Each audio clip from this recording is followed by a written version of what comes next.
Good morning, ARMR Insiders. Welcome to Stock Market Investing with the ARMR Report. This is the morning meeting. Appreciate you guys joining me. Had to run off the desk yesterday, take care of personal business. Didn't seem to miss much. Had a couple trades yesterday on the short side, made some good money day trading, didn't change the rest of the portfolio. So let me just get down to the basics of what I think is going on in the market. Couple of quick thoughts, then we're going to look at some charts. So my first thought is the market needed a bounce. That was just normal. Needed to come off of the lows, and it came right off the put wall. So this is why we follow options gamma information so much. My hope was, and sometimes what will happen is you'll get that move to the put wall during the trading session, a reversal, and then rip higher. That's a great opportunity for day traders to make money long. But what happened yesterday was the S&P closed at the put wall and opened up on a gap up, and then just rallied the rest of the day, selling off right at the close. But that doesn't mean anything. That was just a pullback in the last 15 minutes right to the VWAP. That's pretty normal action.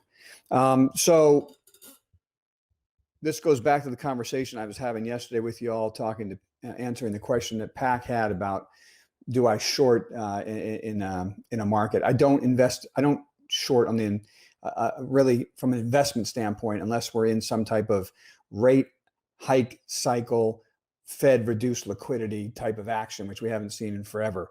So what I do instead is I day trade, and I look for longs or shorts depending on what the market's doing, because volatility has spiked. And so I just focus on indexes, and I day trade them using puts, calls, or buying the indexes directly. And what I'll do is I'll, just so you know, I have a day trading portfolio setup, right? So it comes into the day 100% cash. I look for trades, and I'll put 100% of the money to work, right? So if I have 2 trades on, I might have 50% of my capital in each trade. And that's how I create returns on, in my day trading account when trading indexes. I'm not saying you should do it. I'm just, in case you're curious, how do I create returns? When I'm trading indexes, it's not, you don't put a 5% position size on. It's an index. So I put on multiple size, to get the performance I'm looking for. Anyway, so I digress. So what's happening here? We have a 3-day sell-off in the market. So let's go look at the S&P. So that's usually a change in direction. Okay. So we have a 3-day sell-off, boom, boom, boom, but it comes right back to the uptrend. So who really knows what's going to happen next, right? If the S&P takes out the low of yesterday, then we have a real serious sell-off that's going to unfold. And the fact that we're risk monitor red and protecting capital will create significant alpha for us and allow us to take advantage of the reset in the market, okay? But every time the market gets down here, it seems to find support, reverse, and then kind of drift higher, charge higher in some cases. So it may do that again. We're in a market of Fed intervention, Fed easing, Fed support. There are these knee-jerk reactions lower on fear based on different economic numbers or whatever. But at the end of the day, there's a Fed put in the market, so it's hard to see the S&P dramatically lower. But you never know. So that's why we go risk monitor red. We raise cash. We still have 50% of our capital invested. Half of that's in precious metals. The other half, our Coke, our McDonald's, our Teledyne. I could have more. I could still have JP Morgan, IBM, Cisco, Microsoft. Those names really haven't broken down dramatically. But when I get risk monitor red, I rip everything out that I think needs it. Then I wait to see what's happening. And if the market doesn't make new lows, I start layering in new names. And it really gives me a chance to rethink the structure of the portfolio anyway, trying to get the right, setup. So I'm trying to build this list of what are my favorites fundamentally for the market that we're in, not my favorites fundamentally that I love, like Pinterest. That's not the right market for that. So I'm focusing on where do I want to go. And I'll be working on that all day today and continuing to build my list. I do think that in order for this market to stop going down dramatically, we need to see innovator type of funds, assets, they have to stop collapsing. I mean, they just keep getting crushed and on volume as volume keeps coming out. I read a story, I can't remember where I saw it today. Shoot, I meant to cut it and paste it and share it with you guys. But let's call it a rumor for right now. I'll have to find where I read this, but it looks like banks, investment banks, a lot of them are reassessing risk after the implosion of that hedge fund, Archipelago or whatever it's called.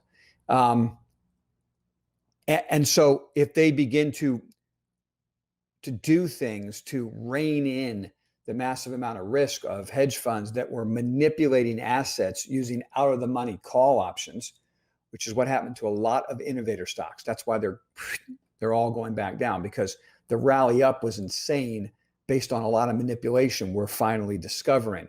And so, as I wrote a few days ago, there's a cockroach theory. You don't just have one hedge fund blow up. There's not just one guy who figured out how to manipulate assets using out of the money options.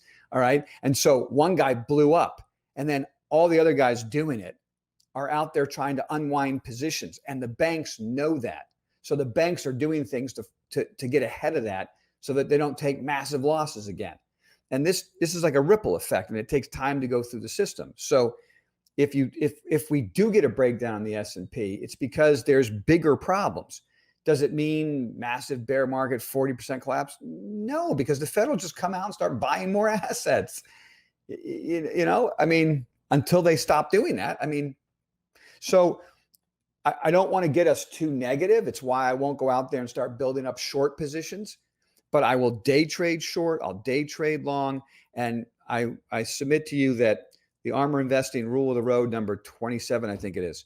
I posted it for you in the captain's logs note today, is a reference to the 3-day rule. So in any downtrend, you can have 2 days of a counter trend rally. It means nothing. And some of those rallies can be enormous, just rips higher. It means nothing because all it is, as we now understand from options trading, is the Vanna charm that takes off. So markets crater, guys who own puts dump their puts, and for a couple days, the dealers have to rebalance their portfolio by buying the underlying indexes. All right. So what the real key is to see are the indexes in a negative gamma position or a positive gamma position?